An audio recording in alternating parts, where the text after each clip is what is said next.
ny toy ivaka ny fahamarinana sy ny fikambanan'ny mpiara mamaky ny baiboly ary ny fikambanana mampiely baiboly eto Madagasikara dia faly manolotra anao ity fandaharana ity. Fantatrao va fa mamatonalina izao? Andro voalohany mankatosy manambara ny tenin'ny tompo ny mety ho vokany. Herinandro mialohan'ny fetim-pirenentsika malagasy amin'ity taona 2024 ity isika ankehitriny. Mila atrehantsika ny zava-misy fa mbola tsy tafavoaka ao anaty lavaka ny fireneny na dia efa 20 taona tao aorianan'ny niverenan'ny fahaleovantena ary isika amin'izao fotoana izao. Angamba mety miteny ianao hoe tsy ho tafavoaka mihitsy, mety ohatrany hoe tsy avotra tsony. Fantatrao moa fa zany mihitsy angeny teny tia ny fahavalo eno eo ambavanao eo. Atonga anao ho tahaka ny Virginy folo nyresahan'i Jesosy tao amin'ny Matteo 5:20. Tsaronao ve le teny ary amin'ny 5:5 manambara hoe rehefa naharitra ela ny mpapakatra dia samy rendrehana avy izy rehetra ka dia natory. Tena satry ny fahavalo ho rendrehan'ny alahelo, satry ny fahavalo ho feno fahakiviana ny fiainanao, torovana miady amin'ny fiainana. Ohatran'izany ve ny endrikitsika malagasy amin'izao vanim-potoana iainantsika izao. Tsarovy anefa ny toy an'iny tenin'ny tompo Jesosy iny manambara hoe noho ny mamatonalina dia nisy antso hoe indry tonga ny mpapakatra avy mivoamba hitsena azy. Efa mamatonalina izao, tena efa miby eo ambaravarana ny tompontsika. Fampatsahivana an'izany indrindra mba iomanantsika no anton'ity fandaharana ity. Fandaharana izay omaniny toy vaka ny fahamarinana na chaîne de l'honnêteté, iombonana miaraka amin'ny fikambanana mampiely baiboly malagasy sy ny fikambanan'ny mpiara-mamaky ny baiboly eto Madagasikara. Hoeninao isan'andro eto amin'izao herinandro izao. Alohany izarako aminao izay napetraka ny tompo tany anatin'ny foko amin'ity androany ity dia manasa anao andao hiara hivavaka tsika aloha. Andriamanitra ray feno fankasitrahana anao ny fonay amin'izao fotoana ankehitriny izao. Tena mamatonalina tokoa izao ary noho ny famindraponao dia mbola miantso ianao hoe efa tena mby eo ambaravarana. Ho avy ianao ilay mpapakatra, ho avy hitsara anay rehetrarehetra eto ambonin'ny tany eto dia mankasitraka ny amin'ny fisiny'ity fandaharana ahafahanay mifampatsiahy, ahafahanay mifananatra, mifampahiry ihany koa. Mitenena aminay tsirairay avy ao anatin'izao fandaharantsika izao. Amin'ny anaran'i Jesosy Tompo nanaovana ny vavaka. Amen. Ny mamatonalina 2024 dia ibanjenantsika ny lohahevitra manao hoe atsangan'Andriamanitra ny firenena mibebaka. Atsangan'Andriamanitra ny firenena mibebaka. Manasa anao hijery tenin'Andriamanitra anankiray tsika aloha ao amin'ny Jeremia 2:30 ao ny tenin'Andriamanitra filamatra ao anatin'ity herinandro ity izay ho saintsaintsika isan'andro dia ny 7 amin'ny Jeremia 2:30. Izao ny soratra ao vakiko aminao amin'ny anaran'i Jesosy hoe hanao fanekena mandrakizay aminy aho dia ny tsy hitsaharako amin'ny anasoavako azy ary ny fahatahorana dia ataoko ao am-pony kosa. Andriamanitra ilay nahary ny lanitra sy ny tany, ilay Andriamanitra rainy Jesosy Kristy Tompo no miteny amin'izany amintsika sy ianao.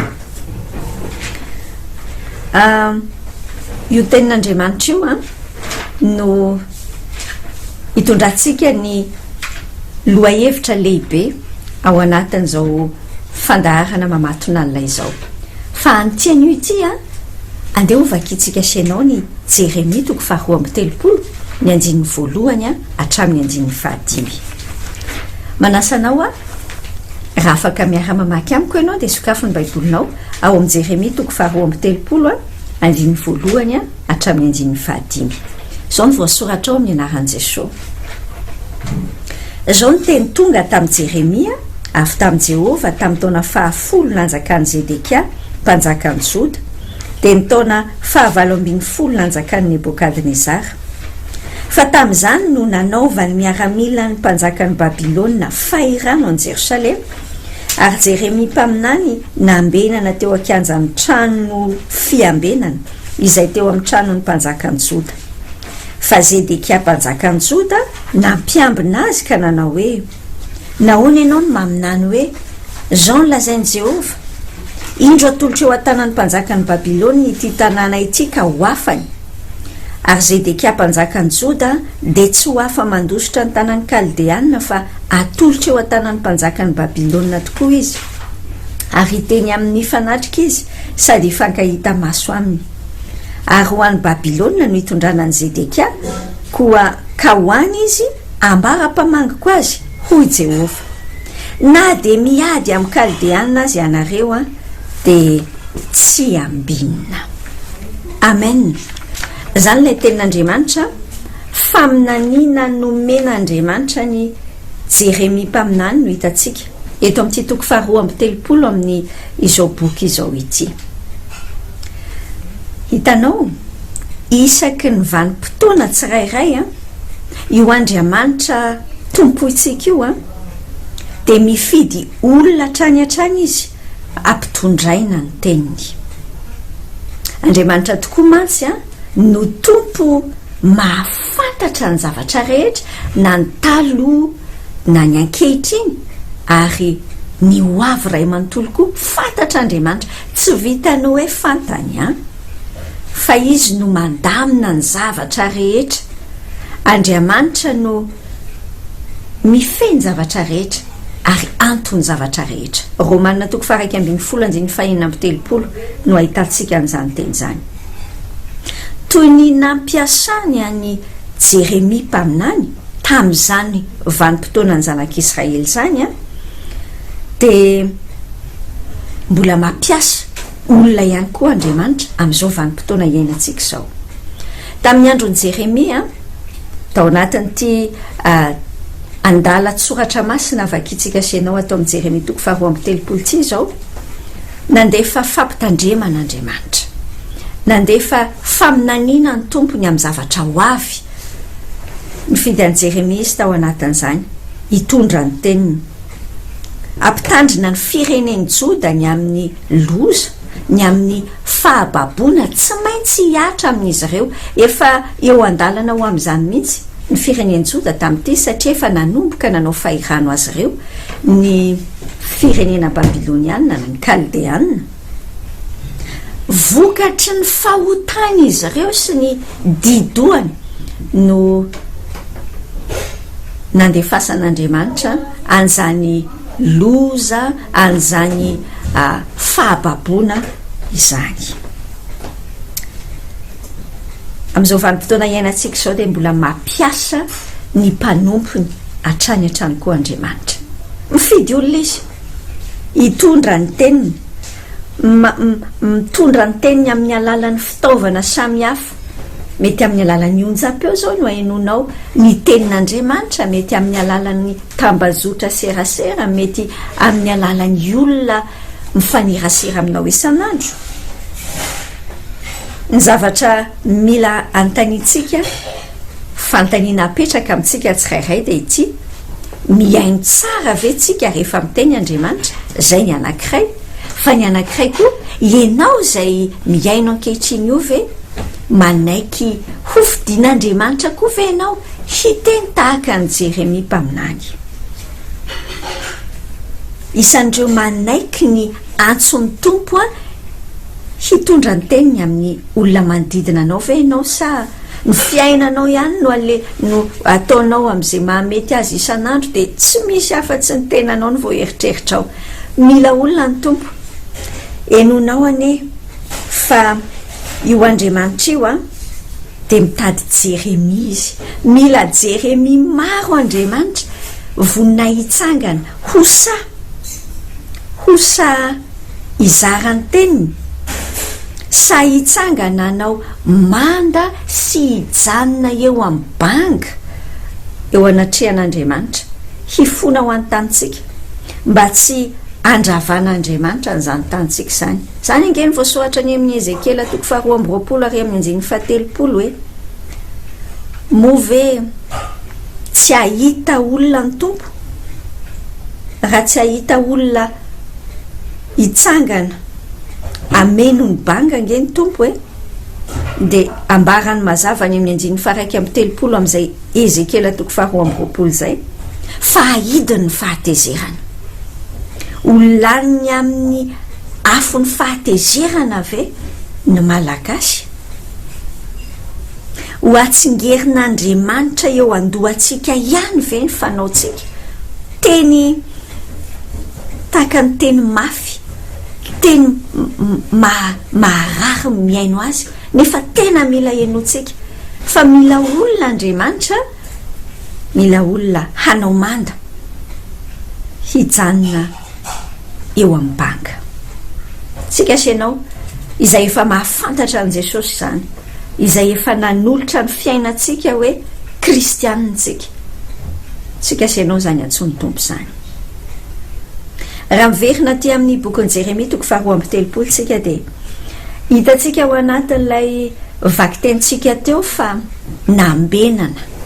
nambenana teo amin'ny trano fiambenan'ny tranon'ny mpanjakany Joda i Jeremia dikany hoe nambenana nigadraina teo izy zany hoe tsy figadrana kely tao anatina trano kely fa teo atokotany be teo afaka mivezivezy eo tokotany eo ihany izy fa tsy mahazo mivoaka eo afaka mety misy namana manatona ihany izy fa tsy mahazo mivoaka eo nigadra teo zany Jeremia fa naninona izy ny teo vokatry ny faminaniana nomen'Andriamanitra azy ka nambarany any Zedekia mpanjaka misy fotoana tokoa ne tsy mahafinaritra ny sofina ny zavatra lazainy tenin'Andriamanitra ohatra ny manoatoana ny fakafizana n'lay fiainana andavanandro sy le toerana eto ambonin'ny tany eto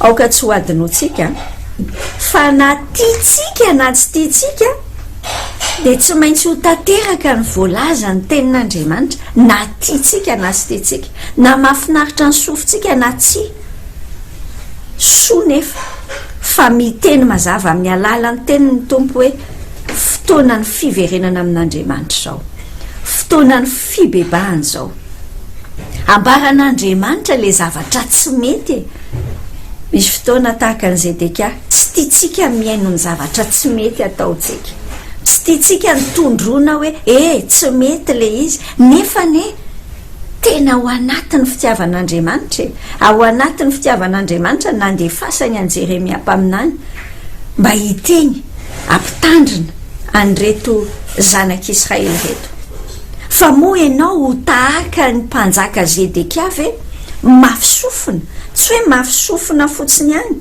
fa tena tsy tiany mihitsy ny aino an Jeremia anka nogadrainy Jeremia fa satria miteny zavatra mifanohatra amin'ny zavatra eritreretiny enonao ange ny zavatra tenenin'ny Zedekia miteneniny Jeremia taminy eo ry amin'ny 9:7 hoe indro atolotra eo an-tanan'ny mpanjakan'ny Babilônia ty tany ty ka ho afany i Zedekia mpanjakan'ny Joda dia tsy ho afa mandositra ny tanan'ny Kaldeana fa atolotra amin'ny tanan'ny mpanjakan'ny Babilônia tokoa izy hiteny mifanatrika izy hiteny amin'ny mpanjakan'ny Babilônia mifanatrika izy sady fankahita maso aminy ary ho any Babilônia nitondranan'ny Zedekia ka ho any izy ambara-pamaniko azy ho Jehova na dia miady amin'ny Kaldeana azy nareo dia tsy ambinina miaino an'izany zavatra zany dia tsy mahafinaritra tokoa miaino azy kanefa ao anatin'ny famindrapon'Andriamanitra ny mbola hitenenan'Andriamanitra nitenenany tamin'ny Zedekia nanome safidy an'io Zedekia io mihitsy Andriamanitra fa i Zedekia tsy nety nilefitra tsy nety nanaraka ny toromarika Andriamanitra izy fa nanohitra izy a poka ny masony rehefa tonga ny miaramilany kaldeana ny sorony kaldeana ny masony nentina nakany Babilôna izy ny tenin'Andriamanitra na mahafaly atsika na tsy mahafaly atsika dia tsy maintsy ho tanterahany foana. Andriamanitra manatanteraka ny teniny. Hitranga tokoa le zavatra nolazainy Jeremia na dia no idiny Zedekia tao amin'io trano fiambenana io ary tsy hoe rehefa idinao nge tsy hoe rehefa tapenam-bava nge ny mpanompon'Andriamanitra na pianao io radio io na pianao io facebooknao io na tsy fantatro izay ahafahanao mandray an'izao tsy hoe rehefa zay no izy dia lasa tsy miteny tampoka tsony Andriamanitra na lasa tsy iseho le izy fa zay tenenin'Andriamanitra dia ho tanterahany.